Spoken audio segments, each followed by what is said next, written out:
Guys, the funniest thing that I've ever heard in an office was when an assistant manager in training calls me into an office one day and she goes, Preston, I called George to see if he read his appointment and he said he didn't because it was a one-legger, so he didn't sit with it.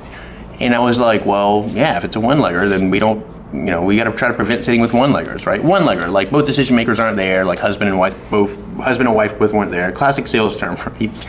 And she's like, Preston, it's the third one this week. And I'm like, well, we got to work on the confirmation process. We got to try to catch those. We don't, he doesn't have to sit with it if it's a one-legger. And she she goes, Preston, look, I got to look out for you here.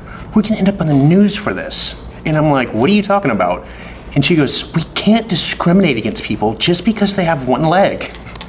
And when she said this, I almost passed away from laughter because she'd been here for like 3 months, which means for 3 months, she thought we just talked to an abnormal amount of people with one leg, that we had our own status in our system to identify people with one leg, and had an internal company policy to refuse service to amputees.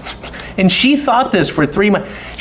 By the way, she thought this was wrong, but you don't want to be like the new employee that's going against the grain or anything. So she kind of just bit her tongue. But today was the day, an assistant manager in training was gonna let me know it's wrong what we're doing here, Preston. We gotta.